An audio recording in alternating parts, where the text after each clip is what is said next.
사무엘상 30장 3절에서 10절의 말씀 우리 다 같이 함께 합독하도록 하겠습니다.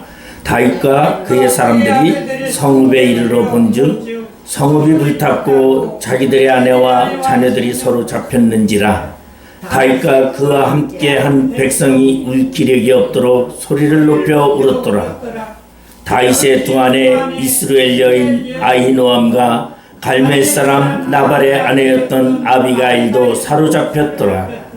백성들이 자녀들 때문에 마음이 슬퍼서 다윗을 돌로 치자 하니 다윗이 크게 다급하였으나 그의 하나님 여호와를 힘입고 용기를 얻었더라. 다윗이 아히멜렉의 아들 제사장 아비아달에게 이르되 원하건대 에봇을 내게로 가져오라. 아비아달이 에봇을 다윗에게로 가져가매 다윗이 여호와께 묻자와 이르되 내가 이 군대를 추격하면 따라잡겠나이까 하니 여호와께서 그에게 대답하시되 그를 쫓아가라. 내가 반드시 따라잡고 도로 찾으리라. 이에 다윗과 또 그와 함께한 600명이 가서 부솔 시내에 이르러 뒤떨어진 자를 거기 머물게 했으되 곧 피곤하여 부솔 시내를 건너지 못하는 200명을 머물게 했고 다윗은 400명을 거느리고 쫓아가니라. 아멘. 인생은 70이라고 말하며 강건함은 80이라고 시편 기자는 그렇게 말씀하고 있습니다. 그러나 지금은 100세 시대라고 그렇게 말하고 있습니다. 근데 우리가 살아가는 이 인생의 길, 짧은 인생의 길인 것 같지만은 우리는 이 인생의 길을 살아가면서 힘들고 어려울 때가 너무나 많습니다. 그래서 어떤 때는 가고 싶지 아니하는 인생길, 포기하고 싶은 인생길이라고 느껴질 때도 있을 만큼 우리는 힘들고 어려울 때가 있습니다. 그런데 우리 성경에 보니까 다윗이라는 사람은 다윗의 생애를 살아가면서 왜 하나님이 다윗을 보고 내 마음에 합한 사람이라고 했는지를 생각할 수 있는 그러한 것을 발견할 수 있습니다.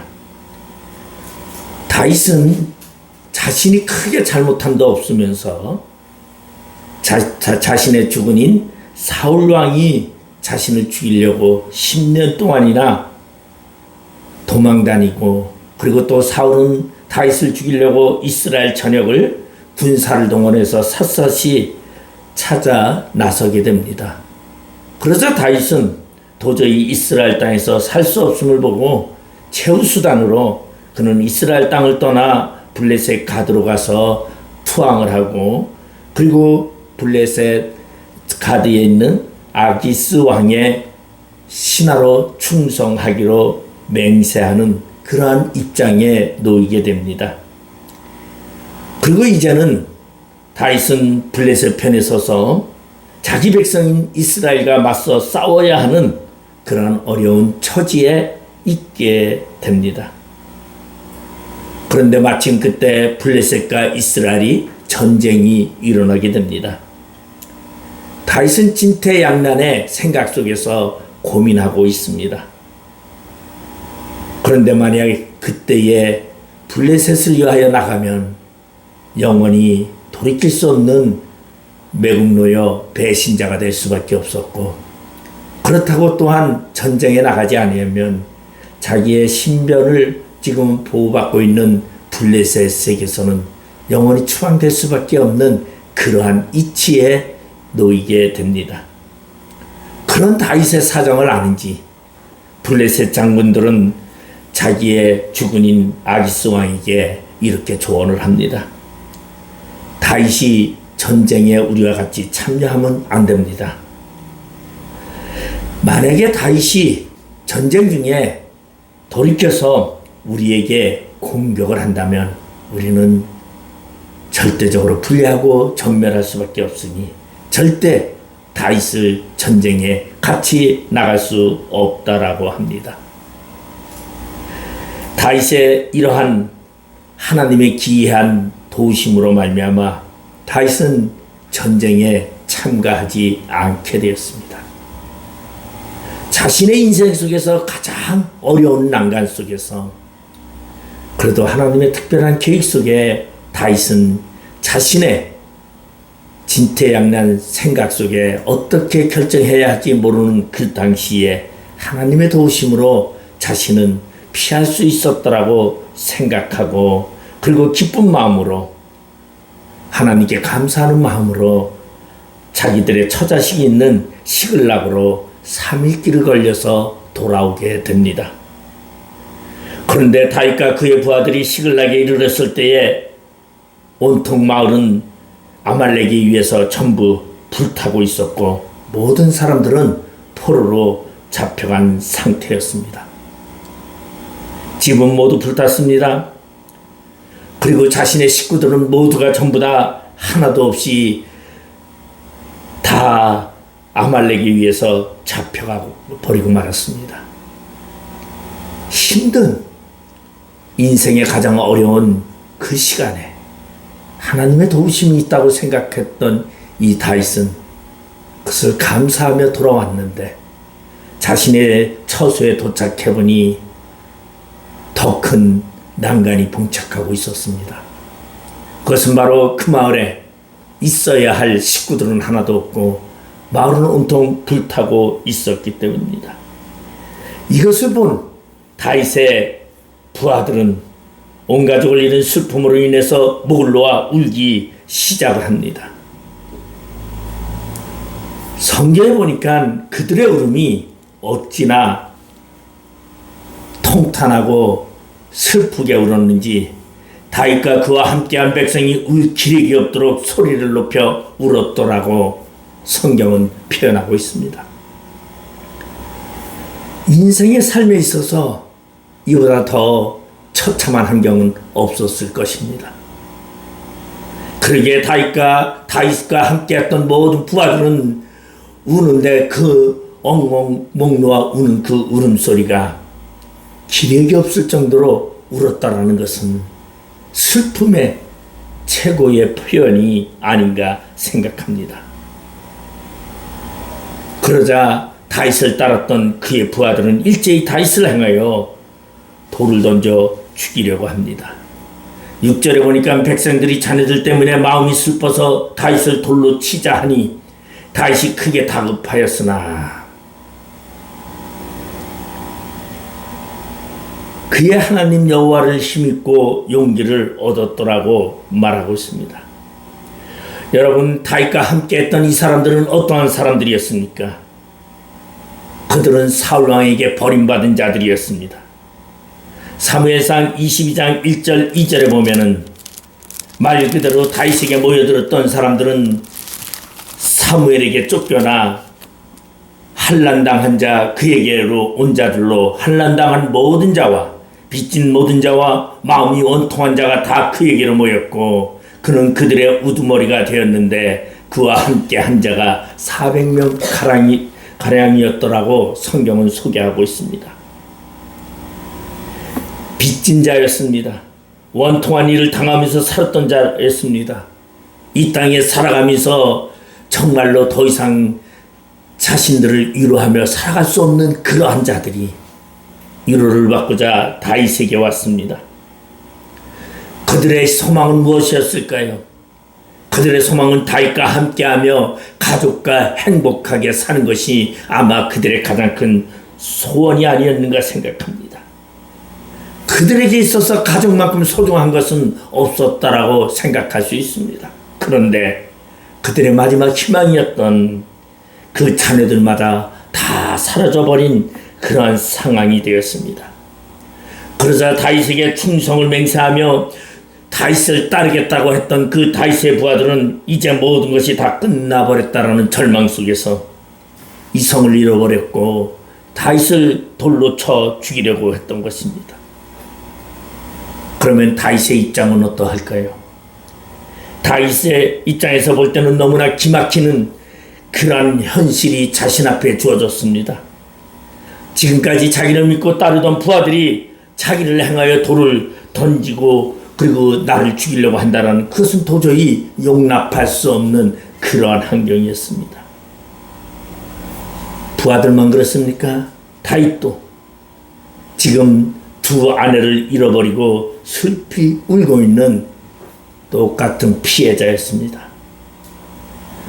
그러한 상황 속에 다윗은 부하들을 모든 것이 다윗 때문에 이렇게 됐다고 하는 것에 대해서, 그리고 다윗을 돌로 쳐 죽이려고 할 때에 다윗은 그런 환경 속에서 하나님을 찾았더라는 것입니다. 우리가 성경에 보면 모세가 이스라엘 백성들을 인도하고 그리고 출애굽을 할 때에 백성들은 조그만 문제만 생기면 모두 모세 때문에 이렇게 됐다고 생각하고 지도자 모세를 돌로 쳐서 죽이려고 했듯이, 지금 다윗의 부하들도 자신의 지도자 다윗을 돌로 쳐 죽이려고 했습니다. 사람들은 문제만 생기면 모든 것이 생각하지 않습니다. 그리고 앞뒤를 가리지 않습니다.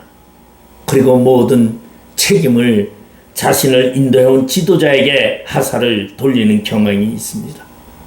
잘 되면 나 때문에 잘 되는 것이고 못 되면 지도자 탓을 돌립니다.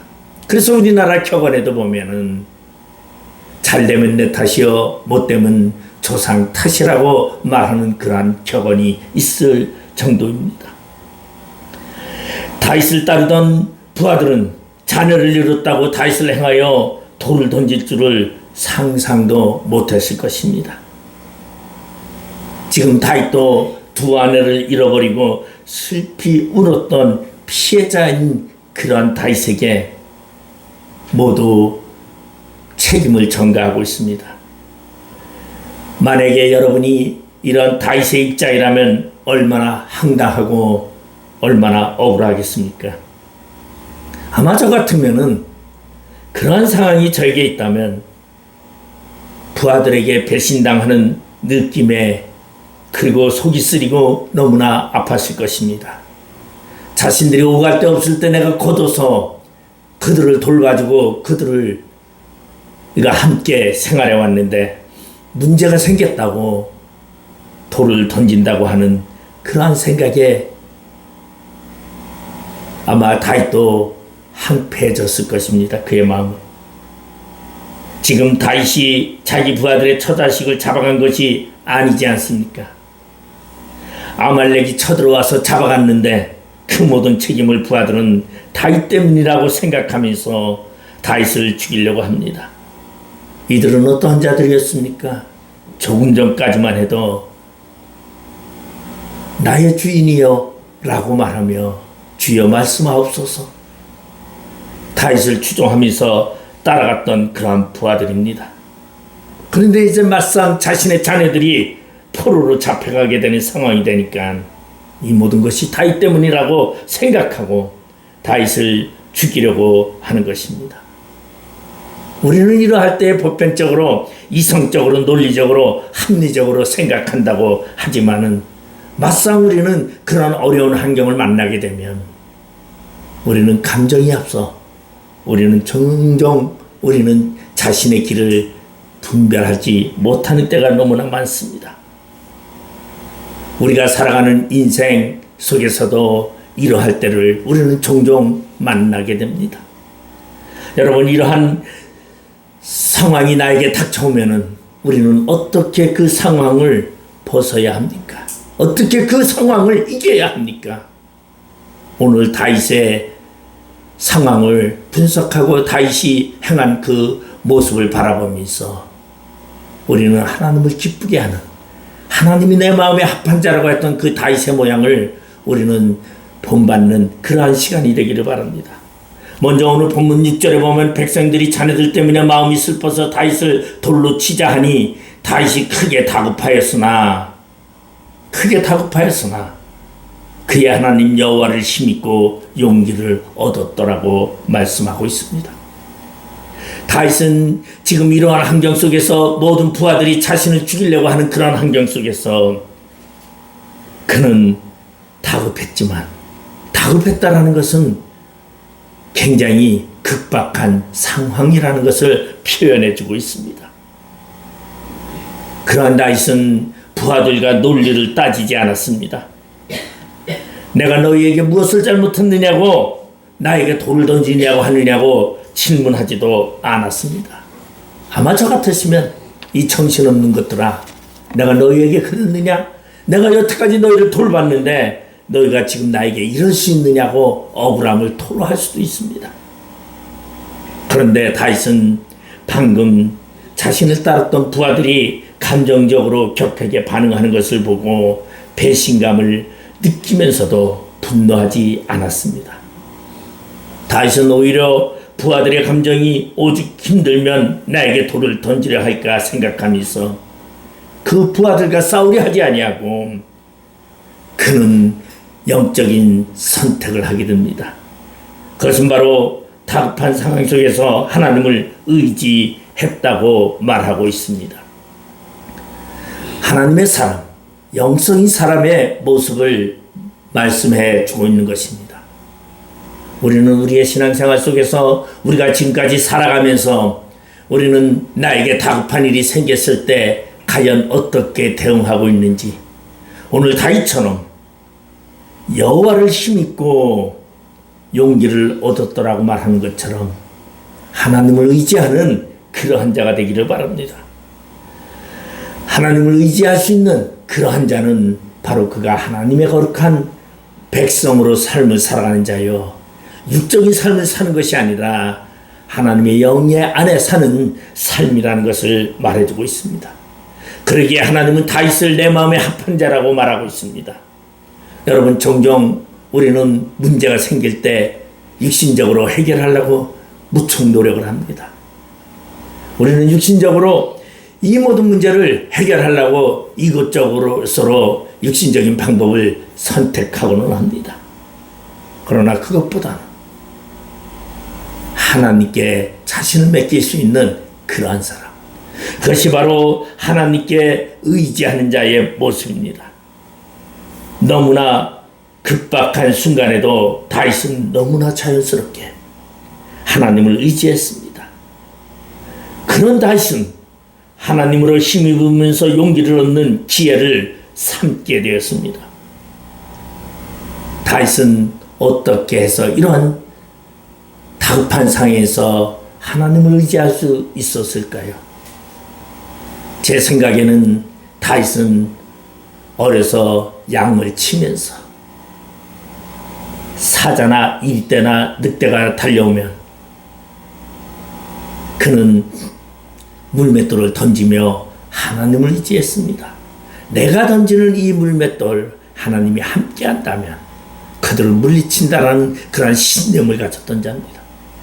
그러기에 전쟁터에 갔을 때 모든 이스라엘 백성들이 블레셋 장군이 나와 큰 소리를 칠 때 전부 벌벌 떨 때에도 다윗은 그들 앞에, 블레셋 장군 앞에 나서서 너는 칼과 창으로 내게 오지만 나는 만군의 여호와 이름으로 내게 가노라고 그는 당당하게 외쳤던 것을 볼 수 있습니다. 바로 다윗은 어려서부터 하나님을 의지했습니다. 여호와는 나의 목자라고 그는 고백하고 있습니다. 시편 23편에 보면 다윗은 자신의 심정을 너무나 잘 표현하고 있습니다. 원수들이 내 목전에 있다 할지라도 그들을 주님께서 다 대적해 주시고 내게 무릎을 꿇게 하시는 그 하나님, 그 하나님을 의지하는 법을 배웠더라는 것입니다. 여러분, 우리의 신앙생활 속에, 우리의 삶 속에 우리는 언제나 여호와를 의지하는 신앙을 가져야 합니다. 조그마한 것부터, 여러분의 삶 속에 조그마한 일부터 하나님을 의지하시기 바랍니다. 여러분, 그리고 하나님을 의지하는 그 믿음 속에서 여러분 자신의 믿음을 키워가시기 바랍니다. 보편적으로 많은 자들은요, 보통 때는 굉장히 열심히, 좋을 때는 하나님의 은혜에 찬양하며 하나님께 감사하면서 생활합니다. 그런데 막상 어려움이 닥치면 하나님 나에게 어찌 이럴 수 있습니까? 하나님을 원망하는 자들이 많습니다. 힘들고 어려울 때 오늘 다윗처럼 여호와 하나님으로, 하나님 여호와로 힘있는 그러한 우리의 삶이 되길 바랍니다. 그렇기 때문에 다윗은 힘들고 어려울 때마다 순간적으로 하나님을 의지하면서 용기를 가지고 나아갔던 것입니다. 우리도 순간적으로 어려울 때마다 하나님을 의지하고 다윗처럼 힘든 일을 만날 때마다 다윗과 같은 영성을 가지고 살아가는 우리 모두가 되시기를 바랍니다. 두 번째로는 오늘 본문 8절에 보니까 다윗이 여호와께 묻자와 이르되 내가 이 군대를 추격하면 따라잡겠나이까 하니 여호와께서 그에게 대답하시되 그를 쫓아가라. 내가 반드시 따라잡고 도로 찾으리라고 말하고 있습니다. 다윗은 어떠한 사람이었습니까? 문제만 생기면 힘들고 어려울 때마다 하나님께 기도하는 사람이었습니다. 다윗은 어떠한 일이 생길 때마다 하나님께 기도로 묻습니다. 이 순간에 내가 무엇을 해야 합니까? 내가 어떻게 해야 합니까? 힘든 위기를 당할 때마다 하나님께 기도로 자신의 기회를 만들어갔던 사람입니다. 하나님의 도움을 받으면서 바르게 살려면 여러분 다윗과 같이 먼저 기도하는 사람이 되어야 한다는 것입니다. 여러분 기도의 중요성과 여러분 기도의 방법론을 말하는 것이 아닙니다. 우리의 마음의 기도를 말하는 것입니다. 여러분 기도해 보십시오. 20분만 넘어도 기도할 말이 없습니다. 그러나 우리는 반복해서 기도해야 합니다. 20분이 아니라 1시간씩 몇 시간씩 하는 사람들이요 새로운 말을 만드는 것이 아닙니다. 여러분 엄마에게 무엇을 사달라고 어렸을 때에 조를 때에 뭐라고 합니까?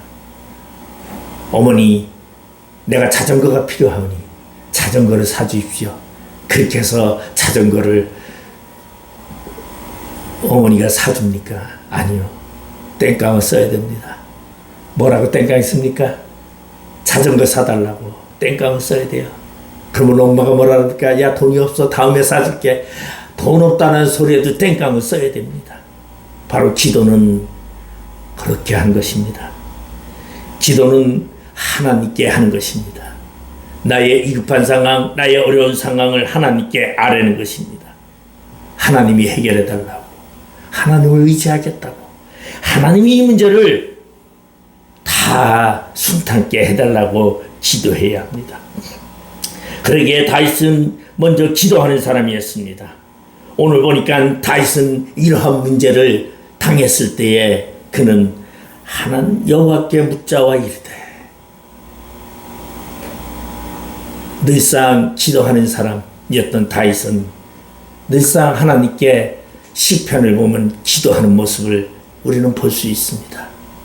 자신의 대적들이 앞에 있을 때에 그는 이렇게 기도합니다. 나는 더 대적들이 잘 되는 것이 나는 내 눈으로 보는 것을 싫습니다. 더 대적들을 여호와 하나님께서 다 처단하여 주시옵소서. 해결해 주십시오. 이것이 다윗의 기도의 방법이었습니다.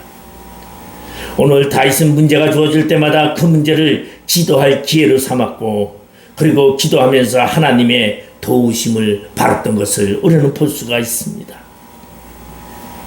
아마 기도에 대한 이야기를 한다면 우리는 조지 물러를 생각할 수 있습니다. 그는 5만 번 기도에 5만 번 응답받은 기도의 응답이라는 이 조지 물러의 책이 있습니다. 이 조지 물러는 2,000명이나 되는 고아를 거느리고 그들을 먹이는 고아의 아버지였습니다. 그리고 300만 권이나 되는 성경을 보급했던 선교사였습니다. 이러한 조지 물러가 고아원을 운영하는데 전적으로 하나님께 자신을 맡기며 하나님의 은혜에 의지하는 방법을 선택했습니다. 그래서 그는 고아원을 운영하면서 후원자를 모집하지 않았습니다. 인간적인 술수나 방법을 선택하지 않았습니다. 오직 조지 물러는 기도를 통하여 고아원을 운영했던 것을 봅니다. 어느 날 아침에 먹을 거리가 하나도 없었습니다. 이제 아침이 되면 종을 쳐 아이들을 식탁에 앉게 해야 됐습니다. 직원이 와서 조지 물러에게 얘기합니다. 먹을 것이 하나도 없는데 어떻게 할까요? 조지 물러는 아침 식사에 종을 치라고 얘기하고 모든 아이들이 식탁에 둘러앉아서 날마다 우리에게 양식을 주시는 은혜로우신 하나님 참 감사합니다. 모든 아이들이 다 함께 찬양을 불렀습니다. 그들 앞에 놓여있는 접시는 빈 그릇이었습니다. 이제 조지 물러는 그 고아들을 식탁에 두고 그들 앞에서 기도를 합니다. 하나님, 오늘도 양식을 주시는 하나님, 우리에게 맛있는 것을 주셔서 감사합니다 하고 기도를 하고 모든 아이들이 아멘을 했습니다. 밖에는 비가 주룩주룩 소낙비가 내리치는 그 밤에, 그 아침에 모든 아이들은 접시를 바라보며 빵이 없는 것을 보며 의아해하는 그때에 조지 물러의 기도가 마치는 그 시간에 웬 트럭이 왔습니다. 그리고 따끈따끈한 빵이 한 차 싣어와서 아이들에게 나눠주게 되었습니다. 그 이유는 바로 옆에 공장에 모든 직원들이 야유회를 가게 되었는데 소낙비가 오고 비가 너무 많이 오니까 야유회가 취소되었습니다. 그리고 그 빵 공장에서 만든 그 빵을 처치할 수 없으니까 이 고아원으로 전부 실어와서 아이들에게 주었던 것이었습니다. 아마 5만 번 응답받은 기도에 대한 이 책을 읽어보면 이러한 기적이 수없이 많이 나와 있습니다. 조지 물러는 자신의 고아들에게, 자신의 아이들에게 식탁이 없다고 오늘 밥이 없다고 말하지 않았습니다. 오늘 빵이 없다고 아침을 굶으라고 하지 않았습니다. 그는 늘상 하나님을 의지하며 하나님께 기도했습니다. 그리고 그러한 그의 기도는 응답이 되었고, 그리고 조지 물러에 운영하는 그 고아원은 언제나 하나님의 도우심 속에서, 그래서 조지 물러는 너무 그것이 감사하여 5만 번 응답받은 그 내용을 책으로 쓰여서 많은 사람들이 그 조지 물러의 간증을 신앙의 자신의 지표로 삼는 그러한 책이 되었던 것을 볼 수가 있습니다. 예수님께서도 우리에게 이렇게 말씀했습니다. 요한복음 15장 7절에 보면 너희가 내 안에 거하고 내 말이 너희 안에 거하면 무엇이든지 원하는 대로 구하라 그리하면 이루리라고 말씀하셨습니다. 이것이 바로 기도의 능력이라는 것입니다. 조지 물러가 5만 번이나 기도 응답을 받았던 것이 바로 이 예수님의 말씀을 믿었던 것이었기 때문입니다. 여러분, 우리의 힘들고 어려움이 있을 때 여러분 기도하시기 바랍니다. 세 번째로 오늘 본문 9절 10절에 보면 이에 다윗과 또 그와 함께한 600명이 가서 부솔 시내에 이르러 뒤떨어진 자를 거기 머물게 했으되 곧 피곤하여 부솔 시내를 건너지 못하는 200명을 머물게 했고 다윗은 400명을 거느리고 쫓아가니라고 말씀하고 있습니다. 하나님으로부터 기도하고 응답받은 다윗은 하나님의 말씀에 그대로 순종하면서 방금 전까지 자기를 죽이려고 했던 그의 부하 600명을 데리고 부솔 시내를 건너 아멜렉과 싸우러 떠났습니다. 아마 감정적으로 대했더라면 조금 전까지 자신을 죽이려고 했던 그와 부하들을 데리고 힘을 합해서 아멜렉과 싸우러 가는 것이 힘들었을 것입니다. 우리도 주님을 섬기며 주의 일을 할 때에 이러한 감정 때문에 우리도 힘들 때가 너무나 많습니다. 그러나 오늘 다윗은 자신의 믿음의 공동체, 자신의 공동체를 어려움 가운데 세울 수 있는 기회로 만들었던 것입니다. 아직 우리들의 모든 공동체의 모든 구성원들이 미숙한 것을 다윗은 인지했습니다. 모두가 다 하나님의 은혜가 필요한 자들이라고 생각했습니다. 그래서 다윗은 자신의 공동체 안에 있던 자신의 사람들을 누구는 아군이고 누구는 적군이라고 분별하지 않았습니다. 누구는 내 편이고 누구는 나에게 반항하는 자라고 표하지 않았습니다. 다윗을 돌로 치려했던 부하들을 다윗은 적으로 삼지 않았습니다. 잠시 감정적으로 흥분한 면이 있다 할지라도 다윗은 그들을 서로를 위하는 한 공동체의 구성원으로 대하고 있습니다. 그리고 다윗은 그들과 함께 600명이나 되는 그들과 함께 부솔 시내에 이르게 됩니다. 그런데 거기서 또 문제가 생깁니다. 10절에 보니까 부솔 시내를 건너지 못하겠다는 200명이 있게 됩니다. 600명을 데리고 아말렉을 쳐들어가도 숫자가 모자라는 판에 200명이나 되는 거의 3분의 1이나 되는 200명이 도저히 가지 못하겠다고 말합니다. 왜? 피곤해서 내가 도저히 갈 수 없다고 합니다. 여러분, 공동체에 보면 이러한 경우가 너무나 많습니다.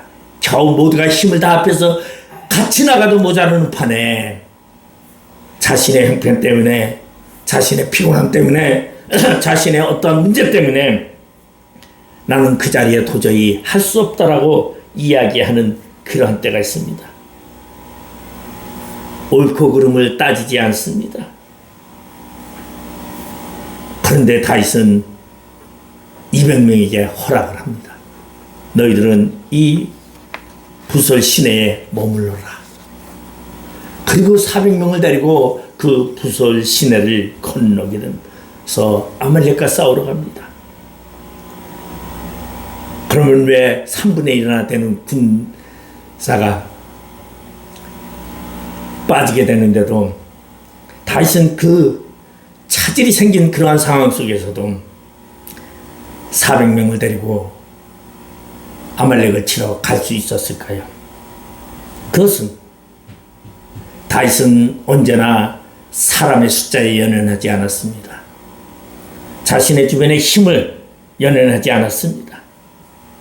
그는 하나님을 의지했습니다. 그리고 하나님께 기도했습니다. 그리고 하나님의 응답을 받았습니다. 그 앞에 8절에 보니까 다윗이 여호와께 묻자와 이르되 내가 이 군대를 추격하면 따라잡겠나이까 하니 여호와께서 그에게 대답하시되 그를 쫓아가라. 내가 반드시 따라잡고 도로 찾으리라고 말씀하신 이 응답을 확실하게 믿고 있었습니다. 다윗은 자신을 따르는 부하의 숫자에 연연하지 아니하고 반드시 하나님이 내게 응답하셨기에 내가 가면 그 처자들을 다 찾아올 거라고 믿고 있었더라는 것입니다. 바로 다윗은 자신의 삶 속에 중요한 것은 숫자에 있지 않았습니다. 자신의 주변에 힘에 있지 않았습니다. 하나님의 말씀에 있었다라는 것입니다. 여러분, 여러분의 신앙생활 속에는 어떠한 삶을 살아가고 있습니까?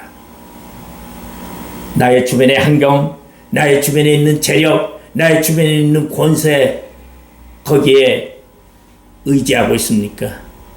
그 모든 것이 없다 할지라도, 비록 나 혼자 남는다 할지라도 하나님을 의지하며 하나님과 함께 하겠다는 그 믿음, 바로 여호와를 힘입고 자신의 삶을 살아갔던 다윗과 같이 여러분, 우리는 분명히 하나님으로 힘입고 살아가는 그러한 사람이 되어야 합니다. 그러한 자가 될 때 하나님은 다윗을 내 마음에 합한 자라고 말씀했습니다. 여러분, 그러기에 우리는 다윗과 같은 영성을 털라고 우리는 하나님께 기도해야 합니다.